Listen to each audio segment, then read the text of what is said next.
S Bima Koregaon ವಿಜಯೋತ್ಸವದ ಅಂಗವಾಗಿ ಜನವರಿ 11ರಂದು ಮೈಸೂರಿನಲ್ಲಿ ಸಂಘ ಪರಿವಾರದ ಒಳಸಂಚು ವರ್ಸಸ್ ದಲಿತ ಚಳುವಳಿಗಳ ಪ್ರತಿರೋಧ ಜನಜಾಗೃತಿ ಸಮಾವೇಶ ಹಮ್ಮಿಕೊಂಡಿದ್ದು, ಕಾರ್ಯಕ್ರಮಕ್ಕೆ ಆಹ್ವಾನಿಸುವ ಟ್ಯಾಬ್ಲೋ ವಾಹನಕ್ಕೆ ನಂಜನಗೂಡು ತಾಲೂಕಿನಲ್ಲಿ ಹಸಿರು ನಿಶಾನೆ ತೋರಲಾಯಿತು.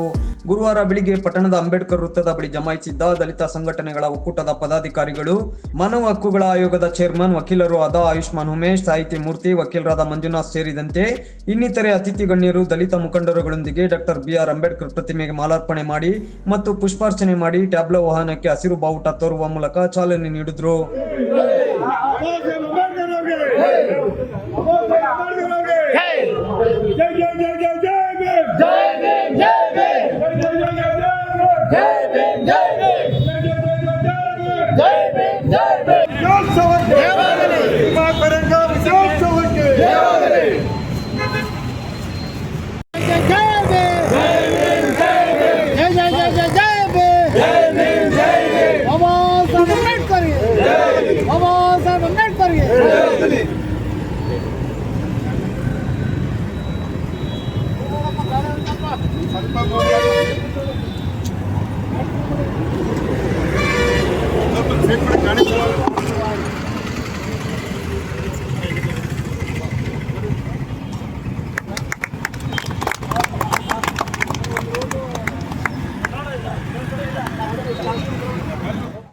ಈ ವೇಳೆ ಮಾನವ ಹಕ್ಕುಗಳ ಆಯೋಗದ ಚೇರ್ಮನ್ ವಕೀಲರು ಆದ ಆಯುಷ್ಮಾನ್ ಉಮೇಶ್ ಮಾತನಾಡಿ, ಭೀಮಾ ಕೋರೆಗಾಂವ್ ವಿಜಯೋತ್ಸವ ಮೈಸೂರಿನಲ್ಲಿ ನಡೀತಾ ಇದ್ದು, ಈ ಕಾರ್ಯಕ್ರಮಕ್ಕೆ ಆಹ್ವಾನಿಸುವ ಪ್ರಚಾರ ವಾಹನಕ್ಕೆ ನಂಜನಗೂಡಿನಲ್ಲಿ ಚಾಲನೆ ನೀಡಲಾಗಿದೆ.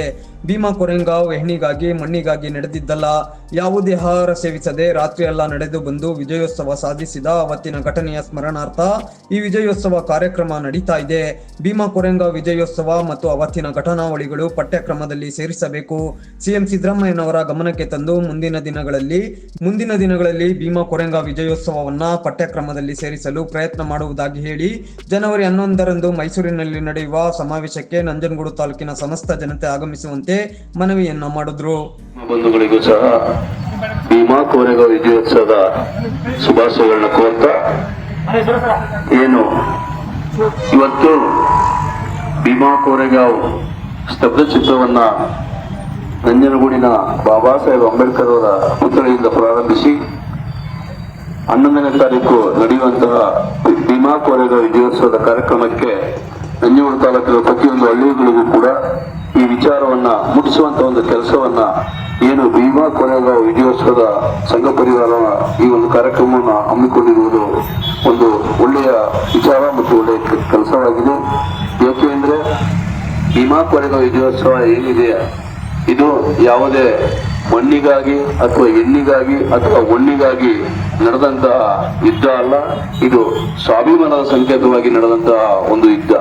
ಸುಮಾರು ಕಾರ್ಯಕ್ರಮ ದಿನಕ್ಕೆ ಎಲ್ಲ ವಿಚಾರಗಳು ಮಂಡಿಸುವ ಒಂದು ಕಾರ್ಯಕ್ರಮ ಇರುವ ಕಾರಣ ಸುಮಾರು 28ರಿಂದ 30 ಸಾವಿರ ಪೇಶ್ವೆಗಳನ್ನ ಕೇವಲ 500 ಜನ ಮಹಾರರು ಸದೆಬಡಿದ ದಿನ ರಾತ್ರಿ ಪೂರ್ತಿ ನಡೆದು ಬಂದು ಯಾವುದೇ ಆಹಾರ ಇಲ್ಲದೆ ಸದೆಬಡಿದ ನಂತರದಲ್ಲಿ ಭೀಮಾ ತೀರದಲ್ಲಿ ನೀರನ್ನ ಕುಡಿದು ಅವರು ಆ ದಹವನ್ನ ಸೀಗಿಸಿ, ಏಕೆಂದ್ರೆ ನಮ್ಮನ್ನ ಕಾಣ್ತಿದ್ದಂತ ರೀತಿ ನಮ್ಮನ್ನ ಕೆಳಮಟ್ಟದಲ್ಲಿ ತುಂಬಾ, ಅದಕ್ಕೆ ಅವತ್ತು ಕೇಳಿದ್ರೆ ಏನು ಕೇಳಿಲ್ಲ ಅವರು.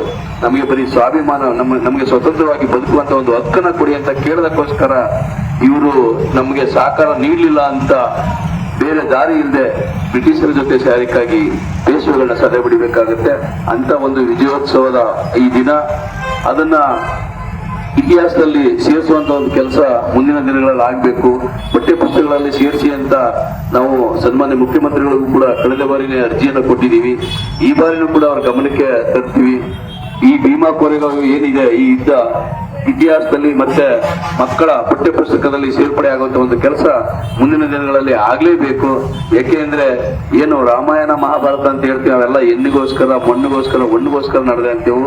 ಇದು ಒಂದು ಸ್ವಾಭಿಮಾನಕ್ಕೋಸ್ಕರ ನಡೆದಂತ ಯುದ್ಧ. ಆದ್ರಿಂದ ಇದನ್ನ ಮುಂದಿನ ದಿನಗಳಲ್ಲಿ ಈ ಏನು ಇಲ್ಲಿ ಸೇರಿರುವಂತ ಎಲ್ಲಾ ಬಂಧುಗಳು ಕೂಡ ಹೆಚ್ಚಿನ ರೀತಿಯಲ್ಲಿ ಈಗಾಗಲೇ ಇರುವಂತಹ ಸಿದ್ದರಾಮಯ್ಯ ಅವರ ಮುಖ್ಯಮಂತ್ರಿಗಳ ಗಮನಕ್ಕೆ ತರುವಂತ ಒಂದು ಹೋರಾಟವನ್ನ ಮಾಡಿದ್ರೆ ಖಂಡಿತ ಮುಂದಿನ ದಿನಗಳಲ್ಲಿ ಈ ಕೋರೆಗಾಂವ್ ವಿಜಯೋತ್ಸವ ಪಠ್ಯಪುಸ್ತಕಗಳಲ್ಲಿ ಪ್ರಕಟವಾಗುತ್ತೆ ಅಂತ.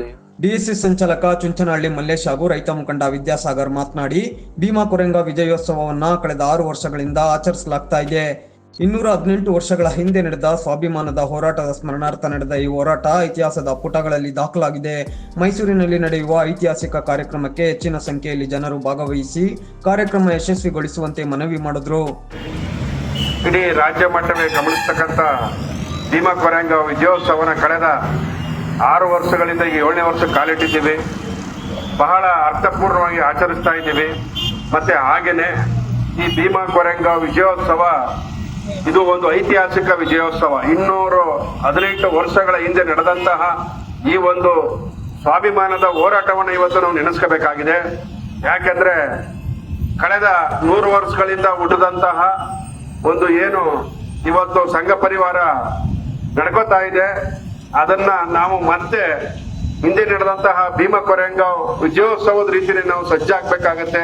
ಕೋಮುವಾದಿಗಳ ವಿರುದ್ಧ ಅಂತ ಎಚ್ಚರಿಕೆಯನ್ನು ಕೊಡೋದ್ರ ಮುಖಾಂತರ ನಾವು ಒಂದು ಈ ವಿಜಯೋತ್ಸವಕ್ಕೆ ಅರ್ಥಪೂರ್ಣವಾಗಿ ಎಲ್ಲ ಒಂದು ನಾಡಿನ ಜನತೆಗೆ ಶುಭಾಶಯನ ಕೋರೋದ್ರ ಮುಖಾಂತರ ಇಡೀ ರಾಷ್ಟ್ರವೇ ಕೊರೆಂಗಾವ್ ವಿಜಯೋತ್ಸವ ಅಂತ ಹೇಳಿದ್ರೆ ಅದು ಒಂದು ಐತಿಹಾಸಿಕ ಮಟ್ಟದ ಒಂದು ಹೋರಾಟ ಅಂತ ಹೇಳಿ ಭೀಮಾ ಕೊರೆಂಗಾವ್ ವಿಜಯೋತ್ಸವದ ಅಂಗವಾಗಿ ಪ್ರತಿ ಹಳ್ಳಿಗಳಿಗೂ ಕೂಡ ಭೀಮಾ ಕೊರೆಂಗಾವ್ ವಿಜಯೋತ್ಸವದ ಸವಿ ನೆನಪಿಗಾಗಿ ಎಲ್ಲರನ್ನು ಜಾಗೃತಿ ಮೂಡಿಸಿ ಒಂದು ದೊಡ್ಡ ಕಾರ್ಯಕ್ರಮವನ್ನು ಮಾಡುವಂಥ ಕೆಲಸನ ನಂಜನಗೂಡಿನ ಎಲ್ಲ ಭೀಮ ಬಂಧುಗಳು ಮತ್ತು ದಲಿತ ಸಂಘಟನೆ ಎಲ್ಲ ಸ್ನೇಹಿತರು ಮಾಡ್ತಾ ಬಂದಿದ್ದಾರೆ.